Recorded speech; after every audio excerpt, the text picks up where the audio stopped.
You're listening to Shaun of the South, and we are coming to you live. That music you hear behind me is the Sowell family from Knoxville, Tennessee.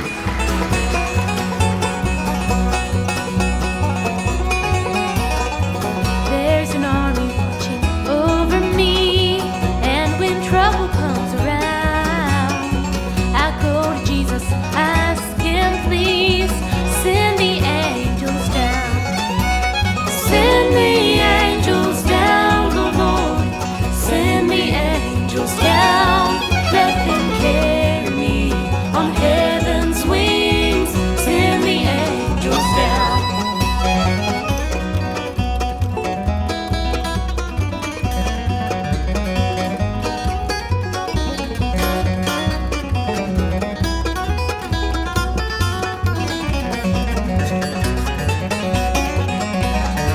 Someday I'll reach my home on high and trade this crossing for a crown. And when my soul is free to take its flight, send the angels down. Send the angels down, oh Lord, send the angels down. Let them carry me on heaven's wings. Send the angels down.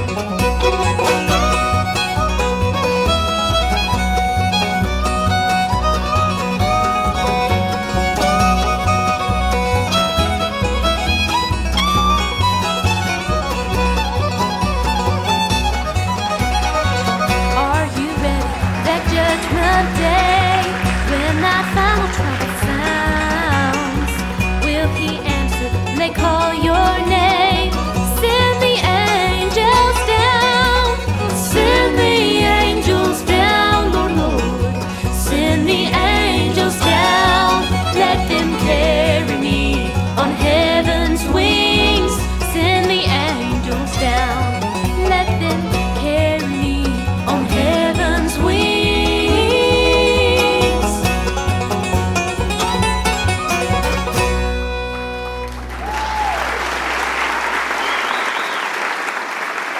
The Sowell family, Knoxville, Tennessee.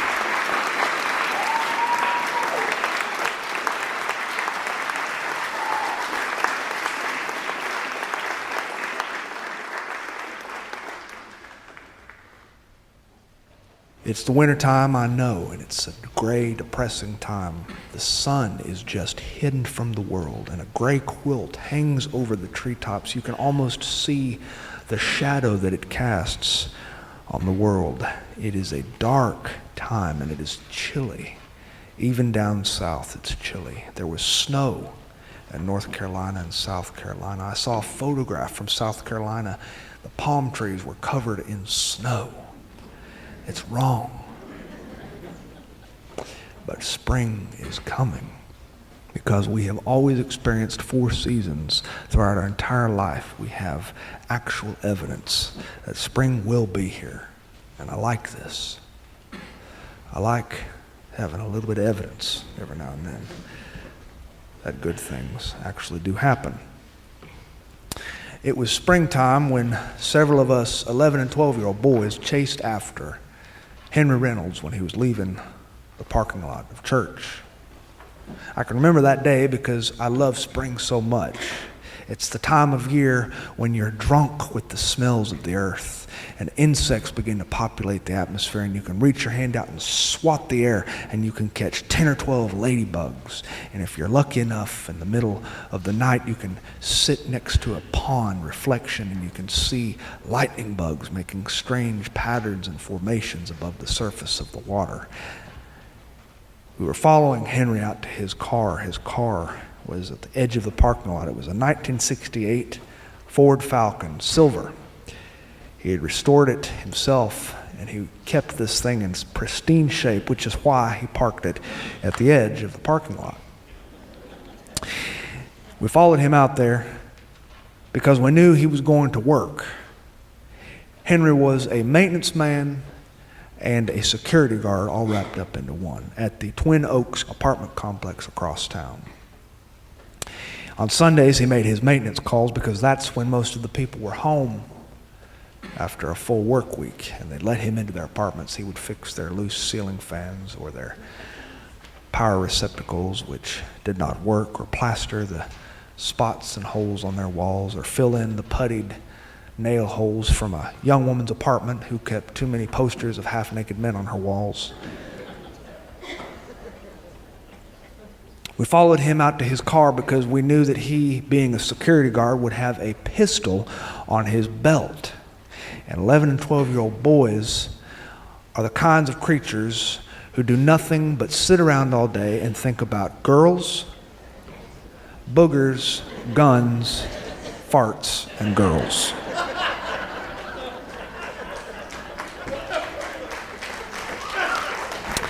And we knew that Henry was always good for a demonstration of a firearm. We followed him and we said, Henry, Henry, show us the gun. And he'd always do the same thing. He'd pretend that he didn't know what we were talking about. He was wearing green plaid pants and white patent leather shoes, and he was loosening his orange tie, and he reached into his back seat and he unstrapped the firearm from its leather holster, and he held it up to the sunlight, and he inspected the barrel to make sure that the chambers were empty. He slapped the barrel and it made a clicking, spinning noise, and then he handed the gun to Andrew, and Andrew held it like he was holding a relic from St. Peter. He pointed it into the distance and he said, "Pow, pow, I'm the Lone Ranger." And he passed it around to us 11-year-olds and 12-year-olds, and each one of us almost made bricks in our pants. And then Henry said, "I have to go to work."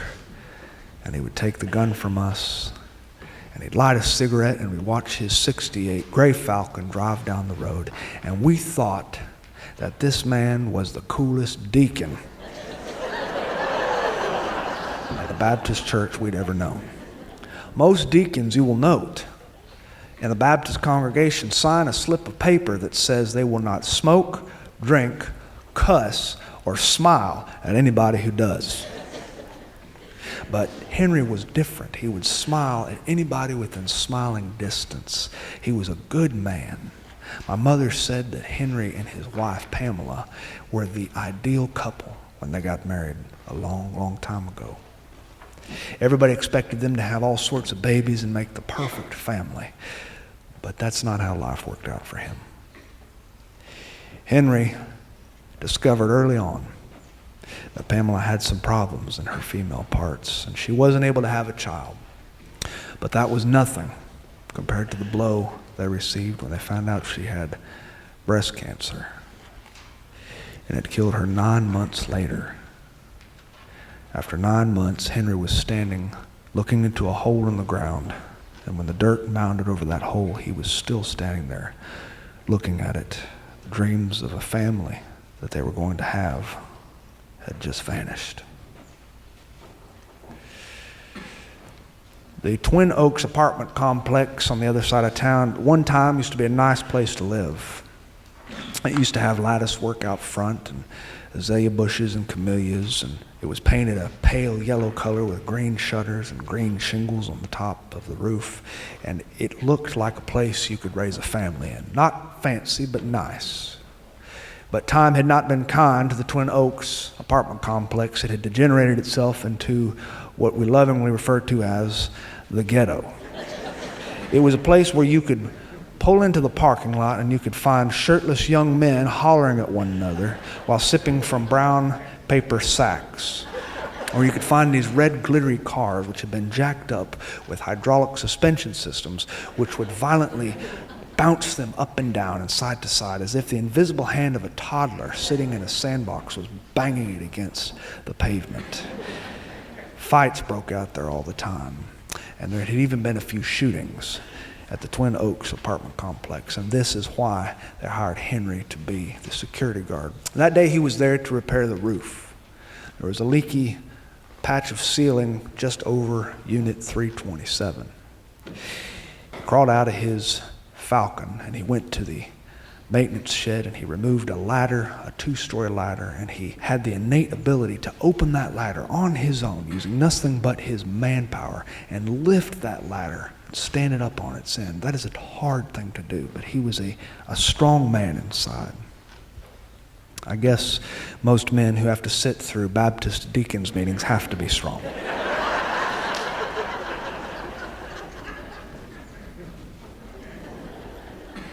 He crawled up onto that roof, and it was a little bit sunny because the spring weather was infectious. And while he was spreading tar over a spot on the roof, he heard something.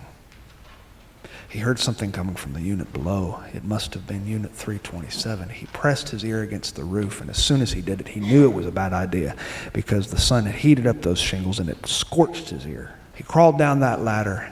He walked up the staircase into the breezeway. He listened and he heard hollering, a girl's voice hollering.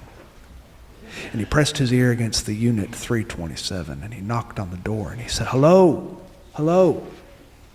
It's the maintenance man." And there was still more hollering, still more screaming. And it concerned him. He placed his right hand on his firearm. He'd never had to use it before, but this might be the day. And he, against his better judgment, placed the master key that he had for the apartment into the lock. And he stepped in very cautiously, trying not to make a sound with his boots on the tile. And as soon as he walked inside, he saw pallets made of quilts and pillows all around the room. There must have been 30 of them in a semicircle, these beds on the floor. There was no furniture, there were no bookshelves, no dressers, no mirrors, no pictures on the walls. And in the kitchen, there were 50-pound sacks of rice and flour and cans of beans and buckets of lard. And this was it. He walked closer to the bathroom. That's where the moans were coming from. He could hear them. He walked into the bathroom. He had his gun in his right hand, and that's when he saw her. She had midnight black hair and a pink blouse which was covered in sweat. She was panting. Her forehead was glistening, and she had a large, distended belly. Her hands were resting on her belly, and she had the look of pain on her face. She was in the bathtub, but there was no water in it. And she said, "Ayúdame, ayúdame, porfa, ayúdame." And Henry pressed the brim of his cap up, and he took in a few sharp breaths, and he felt helpless. He knew she was about to go into labor, but he'd never done anything like this in his life. In fact, the most important, complicated thing he had ever done was changing the suspension bushings on a 1957 Cadillac. These suspension bushings came in the mail with an instruction booklet, and it had taken him 2 afternoons and 2 six-packs of beer to finish the job. But this was altogether different. He had never given birth. He'd never seen it done, except when he watched his Uncle Julius give birth to a cow when he was 14 years old. He said, I'll call for help. She said, "No, ahora, ahorita, porfa, porfa, ayúdame." He said, "Right."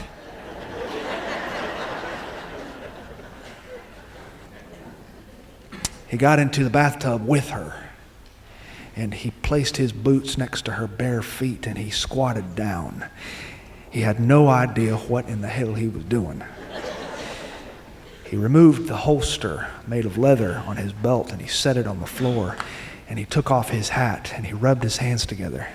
And all of a sudden, the bottom of the bathtub filled with a fluid-like substance, and she had a look of surprise on her face, and she said, "Ay Dios, ay Dios." He said, "What? What?" She said, "Rompí fuente y pude sentir mi bebé saliendo." He said, "Okay. I'm good. How are you?"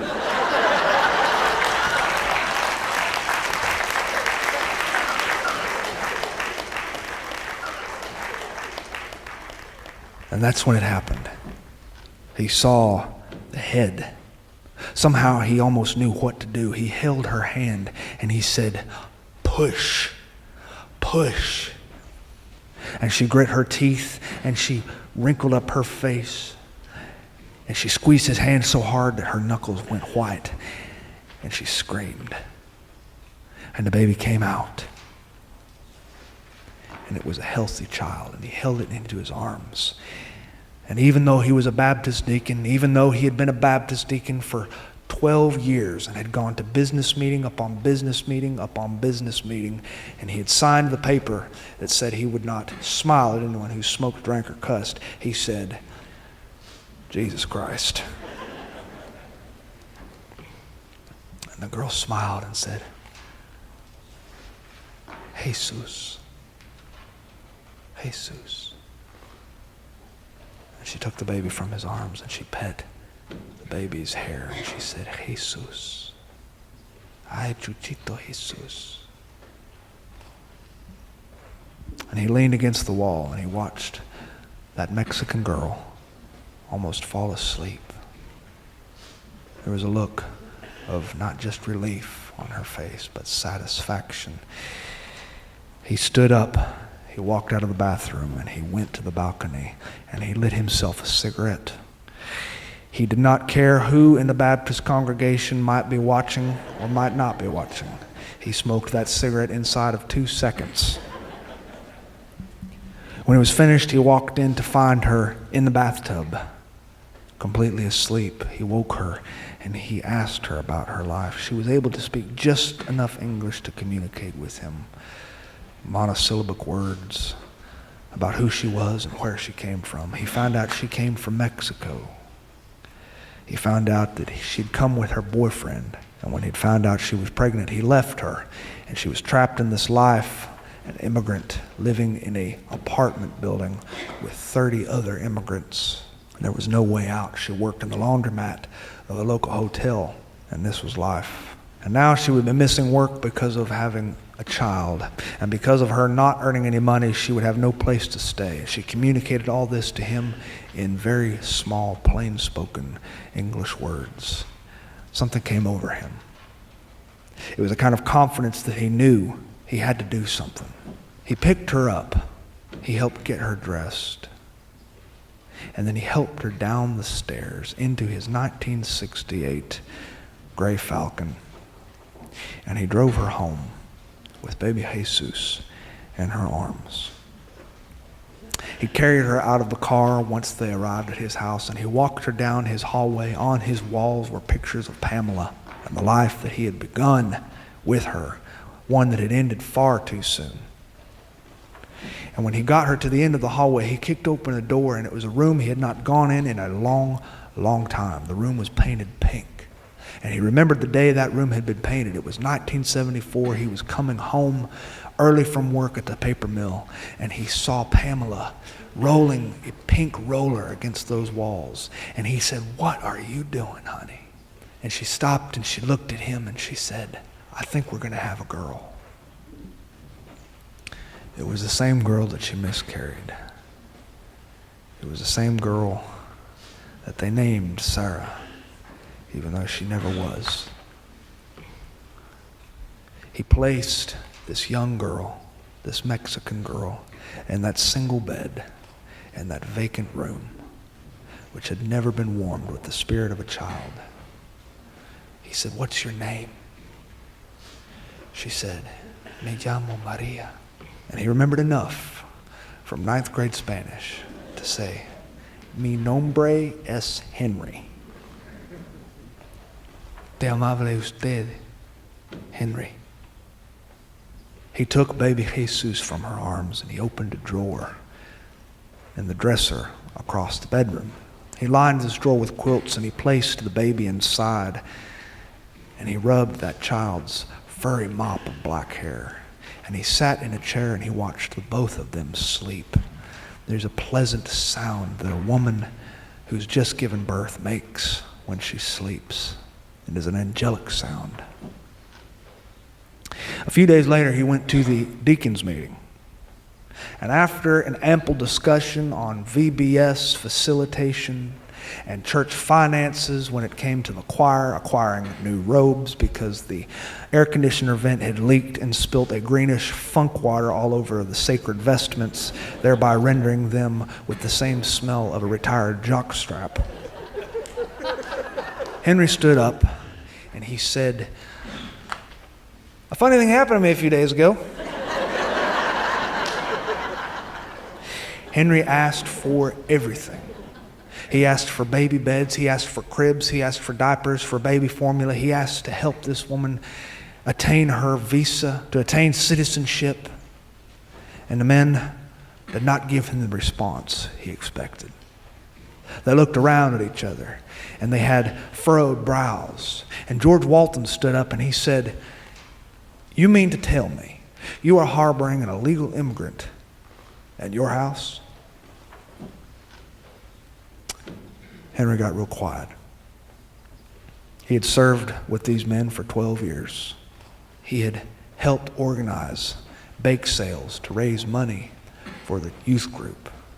He had helped locate the new music minister who had once sang in Nashville professionally and bring him down and get him appropriated in a house and help his family buy a washer and a dryer and a car. And these deacons would not come off a dime for a young woman. And Henry ducked his head and he said, "I will never ask this board for another thing in my life." And he walked out of that room. He went home and he did what any respectable Southern Baptist does when faced with supreme injustice. He turned on Family Feud and he opened himself up a beer. He held baby Jesus against his chest, and the child had a small face. And he'd been listening to the way that the young woman, Maria, had been talking to this child. She called him muñeco, muñeco. He held this baby. The child's skull was just enough to fill his entire right palm. He'd never felt this emotion he felt inside his chest. It was a heavy feeling that seemed to press his heart. And it was one day that he was laying in his recliner, and they were both watching the television. It was Spanish television, and there was a buxom young woman with dark black hair speaking rapidly to a fine-looking young man with broad shoulders and a square jaw. And while Henry held that baby, he looked at the TV and he said, "I have no earthly idea what them two are saying. Do you, Jesus?" And there was a knock at the door. It was George Walton, and he stood holding a box, a cardboard box in his arms. And Henry answered the door with little Jesus tucked against his chest, and he said, "What in the hell do you want?" And George Walton spoke in a low voice. He said, "Henry, I'm ashamed of myself. I'm ashamed of myself. And we've all been gathering our things together. We've got baby formula. We've got diapers. Old Peter and Tom, they've come up with some cribs and some baby furniture that they've gathered from the congregation. And we're still taking in more donations. We've got somebody working on her citizenship paperwork, and we'd like to get her a green card or a visa. Can I come in?" And George walked in. He set down the box. Behind him came a small young woman. She spoke rapid Spanish to Maria. And as it happened, she was married to a Chilean missionary. And she spoke fluent Spanish. Over the next few months, this girl frequented Henry's place. And she showed up and she gave Maria Spanish lessons 5 days per week. And Maria's mind was like a sponge. She absorbed every lesson. And her English got stronger every day until she was using triple syllable words that Henry himself didn't even understand in average conversation. Every night would be the same. He would sit in that easy recliner watching television, watching Bonanza or Big Valley with Jesus against his chest. And he would listen to them talk, and he'd listen to the high-pitched sounds of female giggling in the kitchen, and it made him smile. Maria lived in that pink room down the hall. And Jesus grew out of his crib. And those were the happiest days of Henry Reynolds' life. Maria met a boy, a Georgia boy, who worked at a textile factory. He could speak Spanish, but he was born in Georgia. He was a citizen, and he was a good man. After 4 dates, he asked Maria to marry him. And Henry was a little bit saddened to think Maria would be leaving. It was Henry who went to the courthouse with the boy and Maria. And it was Henry who held baby Jesus when the judge said, "Who gives this woman away?" Henry said, "Soy yo, Your Honor." Henry remembers helping that boy load the U-Haul to the hilt. Henry went into his own storage unit and he unloaded boxes and furniture. There were pictures and mirrors and side tables and dining room tables and mattresses and bed frames and desks and dishes. He gave them the box of Pamela's fine china which she had received on the day of their own wedding. He gave them boxes of silverware. He gave them pens and pencils. He gave them an old piano, an old camping set, hammers and drills and pots and pans, everything that they would need to start a life. And after the U-Haul trailer was packed, it was so loaded that the trailer seemed to tilt backward when they drove out of his driveway. But before they left, Maria came to him and she hugged Henry. And tears, warm tears, that he hadn't felt in a long time, rolled down his old cheeks. And he kissed her forehead. And he said something he'd been practicing for many, many months since he'd met her. He said, "Tú cambiaste mi vida, pequeña." She smiled and she said, "Ay Dios, you changed my life, Henry." She left, and Henry will recall that was the greatest year of his entire life. There are a lot of people out there who will tell you that when the winter comes, it is forever, but they're lying to you. Because no matter how bad it gets, springtime is around the corner.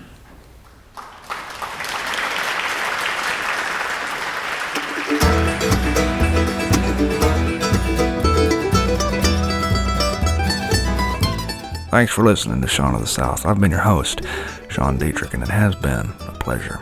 That music here behind me is the Family Sowell from Knoxville, Tennessee, winners of the KSMU Youth Bluegrass Contest in Branson, Missouri. Jacob, Joshua, Naomi, Abigail, John Mark, and their mama, Cindy, playing music that you can find at thefamilysowell.com or on Facebook, iTunes, Spotify, and any other outlet you can think of online. To find out anything more about what I do, you can visit seanofthesouth.com. And while you're there, I hope you drop me a line because I love to hear from my friends. And speaking of friends, be careful. Don't follow the masses because sometimes the M is silent. Adios.